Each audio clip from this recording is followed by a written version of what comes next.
Hello, तो welcome to ISM channel. आज हम लोग यहाँ पे डिस्कस करेंगे दो स्टॉक के बारे में। पहला यहाँ पे केपिट टेक्नोलॉजीज और दूसरा यहाँ पे बजाज फाइनेंस। एक में यहाँ पे कुछ दिनों से थोड़ा सा गेन दिखाई दे रहा है, तो एक में यहाँ पे लगातार आपको फॉल ही देखने को मिल रहा है। तो हम लोग को यहाँ पे क्या करना चाहिए, क्या हम लोग यहाँ पे स्टॉक को सेल कर दें या फिर हम लोग यहाँ पे स्टॉक को बाई कर सकते हैं, और कुछ बेसिक पॉइंट भी हम लोग यहाँ पे जानने वाले हैं। तो अंत तक देखोगे तो ही समझ में आएगा।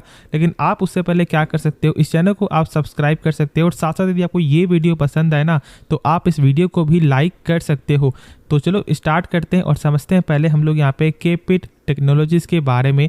तो पहले प्राइस यहाँ पे एक बार यदि हम लोग गौर करें ना, तो प्राइस यहाँ पे क्या दिखाई दे रहा है कि भाई पिछले मार्केट डे में जो है 2% का एक शानदार गेन दिखाई दिया। साथ साथ बहुत से लोग यहाँ पे ये क्या चेक करते हैं कि क्या इसका एक सही प्राइस यहाँ पे ट्रेड हो रहा है, क्या ये एक सही प्राइस में यहाँ पे अभी मिल रहा है। तो यहाँ पे डायरेक्ट वो लोग क्या चेक करते हैं, पी रेशियो। देखो मैं यहाँ पे एक चीज़ बताता हूँ कि आपको पी जो रेशियो है ना, वो यहाँ पे एग्जैक्टली सही नहीं बताता है कि ये अभी ओवरसोल्ड जोन में है या फिर ये ओवर यहाँ पे बाउट जोन में है। ठीक है, तो इसलिए हम लोग कैसे समझेंगे कि हाँ इसका प्राइस यहाँ पे एक्चुअल क्या होना चाहिए। तो देखो ये मैटर तो ऐसे नहीं करता, लेकिन आप ऐसे यहाँ पे जान सकते हो। और बस चेक यहाँ पे क्या करना है आपको, पीईजी रेशियो। और देखो ये रेशियो ना आपको कम से कम यदि 1 से कम होता है तो आप समझ जाना कि जो इसका प्राइस है वो यहाँ पे अट्रैक्टिव है। अभी देखो यहाँ पे आपको जो पेयर्स के हिसाब से जो इनका यहाँ पे कंपटीटर है उनके हिसाब से यदि हम लोग यहाँ पे चेक करेंगे तो यहाँ पे केपिट का ना आपको पी को देखकर हम लोग यहाँ पे डायरेक्ट क्या बोलते हैं कि भाई इसका वैल्यूएशन यहाँ पे हाई चल रहा है। मतलब कि यहाँ पे लोग ने बहुत ज़्यादा यहाँ पे जो इसको क्या कर दिया, बड़ा कर दिया है, इसको यहाँ पे ऊंचा कर दिया है। लेकिन ऐसे यहाँ पे पीजी रेशियो को चेक करके कोई नहीं बोलेगा कि इसका प्राइस यहाँ पे बहुत ज़्यादा यहाँ पे है। ठीक है, मतलब अभी भी यहाँ पे ये करेक्ट ही है, ऐसे हम लोग यहाँ पे ये बोल सकते हैं। और क्या हम लोग यहाँ पे स्टॉक को बाई कर लें, तो देखो समझना आपको ये है कि आप यहाँ पे लॉन्ग टर्म के लिए जा रहे हो या फिर आप यहाँ पे ट्रेडिंग पर्पस के लिए जा रहे हो। यदि आप ट्रेडिंग पर्पस के लिए जा रहे हो ना, तो आप इस चीज़ यहाँ पे जरूर से यहाँ पे ध्यान रखना कि इसमें टेक्निकल तो यहाँ पे सबसे इंपॉर्टेंट पार्ट है, क्योंकि आप यहाँ पे ट्रेडिंग के लिए जा रहे हो। मतलब यहाँ पे आपका जो स्टॉप लॉस भी एक मेंटेन होगा और साथ साथ यहाँ पे आपका जो टारगेट भी यहाँ पे मेंटेन होगा। लेकिन जब आप लॉन्ग टर्म के लिए जा रहे हो तो भाई मेरे हिसाब से कंपनी में कोई भी खराबी नहीं है। और यदि हम लोग इसका कुछ आपको डाटा भी चेक करेंगे ना, तो देखो यहाँ पे क्या दिखाई देता है, कंपनी का जो रिटर्न ऑन कैपिटल एम्प्लॉयड है वो यहाँ पे है 30% का। मतलब कि कंपनी जो है ना अपने ऊपर यदि 100 रुपये लगा रहा है तो 1 साल के अंदर कंपनी का वही 100 रुपया हो जाता है 130 रुपया, मतलब 30% का ग्रोथ। साथ साथ यहाँ पे जो डेप्ट है वो यहाँ पे ना के बराबर है 0.17। फिर देखो यहाँ पे इंटरेस्ट कवरेज रेशियो, तो यहाँ पे भाई 15 टाइम्स हो चुका है, जो पहले थोड़ा सा कम था। अब ये क्या होता है, मतलब कि जो कंपनी मान लो कि 100 रुपये कर्ज ले रहा है ना, तो इसके बदले कंपनी का प्रॉफिट यहाँ पे हो रहा है 15 गुना, मतलब 1500 रुपये यहाँ पे कंपनी प्रॉफिट कमा रही है। मतलब कंपनी आराम से इस 100 रुपया कर्ज को चुका सकता है। और ये बहुत कम ही कंपनी का सही होता है, जो मैंने शेयर किया हुआ है आपके साथ।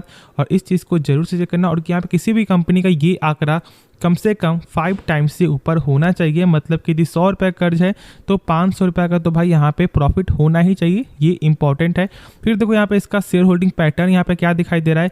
तो इस बार का यहाँ पे जो यहाँ पे स्टेक थोड़ा सा सेल होते हुए दिखाई दिया है आपका, मतलब कि यहाँ पे 39.49% से यहाँ पे 39.47%, मतलब 0.02% यहाँ पे जो प्रमोटर ने अपना स्टेक सेल किया है। उसके साथ साथ देखो यहाँ पे FIS का, तो यहाँ पे भाई 2% से भी ज़्यादा का, मतलब ऑलमोस्ट यहाँ पे 2.5% तक का जो स्टेक गेन हो रहा है FIS का। फिर देखो यहाँ पे डोमेस्टिक का तो यहाँ पे थोड़ा सा सेल हुआ है। और यही फोकस करो एक बार जो पब्लिक का स्टेक क्या है, लगातार अभी थोड़ा सेल आते हुए दिखाई दे रहा है। मतलब प्रॉफिट बुकिंग यहाँ पे लोग कर रहे हैं, और ये आप लोग गलती करते हो। देखो यहाँ पे अक्सर गलती लोग यही करते हैं। और एक बार यहाँ पे गौर करो, यहाँ पे FIS जो है ना आपको धीरे धीरे करके स्टेक को यहाँ पे बढ़ा रही। जब इसका प्राइस एक अच्छे प्राइस पे जब ये मिल रहा था उस समय से ये यहाँ पे लगातार बाई कर रही है। जानते हो कि JP मॉर्गन का एक ऐसा बयान जिसमें से लोग मतलब इतना पैनिक हो गए थे कि स्टॉक को सेल करना यहाँ पे स्टार्ट कर दिए थे। क्यों? उस समय जो इसका प्राइस था आपका, जहाँ तक मुझे यहाँ पे याद है, 900 कुछ रुपया का, और उनका जो टारगेट था ना वो था ऑलमोस्ट 580 या फिर 560 के रेंज में। और इस टारगेट को देखकर ना लोग इतना ज़्यादा डर गए थे क्योंकि भाई ऑलमोस्ट 40% तक का डाउनसाइड का यहाँ पे रेटिंग था। और क्या हुआ आज, तो वही 900 का जो स्टॉक है 1200 टच करके आया है। तो भाई पेशेंस लेवल सीखो और खुद के बारे कंपनी के बारे में जानो कि हाँ भाई कंपनी एक्चुअल कैसी है। ऐसे यदि आप नहीं करते हो ना तो फिर आप यहाँ पे आज बाई करोगे, कल सेल करोगे, और जो आपका प्रॉफिट यहाँ पे 100 रुपया हो सकता था वो आप मात्र 10 रुपया लेकर निकल रहे हो। तो पेशेंस यदि आप रख रहे हो ना तो फिर प्रॉफिट भी उसी प्रकार से गेन करो, वरना शेयर मार्केट में आपका कोई भी ज़्यादा पैसा नहीं बनेगा। इस चीज़ को आप यहाँ पे लिख लेना, क्योंकि बाद में आप इस चीज़ को ज़रूर से समझोगे और बाद में यहाँ पे पछताओगे।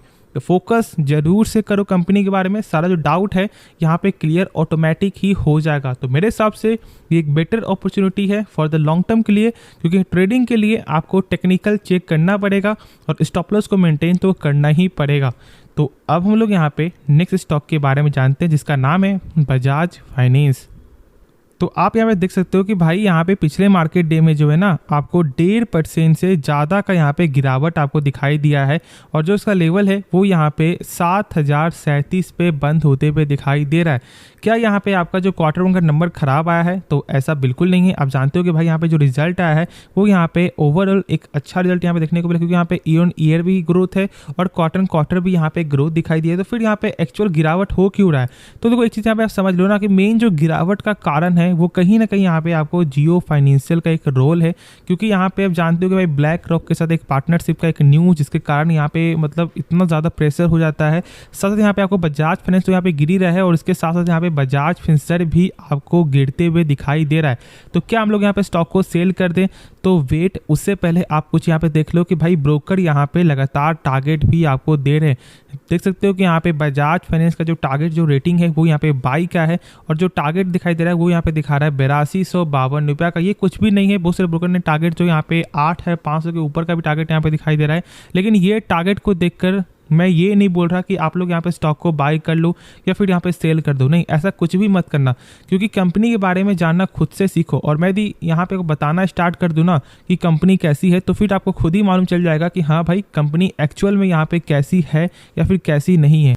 तो देखो बस हम लोग यहाँ पे एक बेसिक ही पॉइंट चेक करेंगे, जो है यहाँ पे NPA, मतलब कि यहाँ पे नॉन परफॉर्मिंग एसेट। एक ऐसा एसेट जो जितना कम होता है किसी भी कंपनी का, उतना ही कंपनी स्ट्रॉन्ग कहलाती है। अब ये आपको हर सेक्टर में नहीं देखने को मिलेगा, हर कंपनी में देखने को नहीं मिलेगा, बस ये आपका फाइनेंस और बैंकिंग के ही कंपनी में देखने को मिलेगा। और ये बजाज फाइनेंस एक यहाँ पे फाइनेंशियल कंपनी में आता है, तो इसलिए ये NPA आपका शो होता है। ये NPA का मतलब क्या, ऐसे समझो बैड लोन। जैसे कि मान लो बैंक ने आपको लोन दिया और आपने एक भी किस्त यदि पे नहीं किया है 3 महीने तक, मतलब बैंक का तो पैसा फंस गया। तो यही जो फंसा हुआ पैसा यदि ज़्यादा हो जाता है ना, तो फिर कंपनी वही डूब जाती है, तो फिर बैंक वही डूब जाता है। जैसे कि आपको एग्जांपल के तौर पे यस बैंक, देखो इस कंपनी का जो है ना, मतलब इस बैंकिंग कंपनी का जो NPA है वो यहाँ पे 15% से भी ऊपर चला गया था। मतलब कि आप सोच सकते हो कि बैंक एक ऐसी कंपनी को लोन दे रही थी जिसका मतलब पैसा यहाँ पे रिटर्न उनके पास आ ही नहीं रहा था। मतलब साफ तौर से एक डेप्ट वाली कंपनी को लोन दे रही थी एक हाई इंटरेस्ट कमाने के लिए, और आज आप देख सकते हो कि भाई कहाँ पे है। तो इसलिए NPA को कभी भी आप हल्के में मत लेना। यदि आप ऐसा करते हो तो फिर वो एक दिन आपको हल्के में ले लेगा। एग्जाम्पल के तौर से यदि शॉर्ट टर्म यदि हम लोग यहाँ पे जानेंगे ना, तो यहाँ पे 2 कंपनी है, जैसा कि पहले यहाँ पे आपको बंधन बैंक और दूसरा आपको यहाँ पे है RBL बैंक। देखो यहाँ पे जो बंधन बैंक का जो प्राइस था वो 500 प्लस, शायद आप लोगों ने यहाँ पे देखा होगा या फिर नहीं।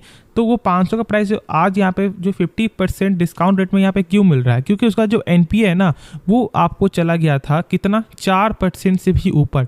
तो आप एक बार खुद से सोचो कि 4% तक यहाँ पे चला गया, और जो यहाँ पे RBI के अनुसार भाई 3% से कम का होना चाहिए। तो ये कैसे? तो बस वही चीज़ है, यही चीज़ मार्केट यहाँ पे समझी और यहाँ पे लगातार ये प्रेशर में आते हुए दिखाई दिया।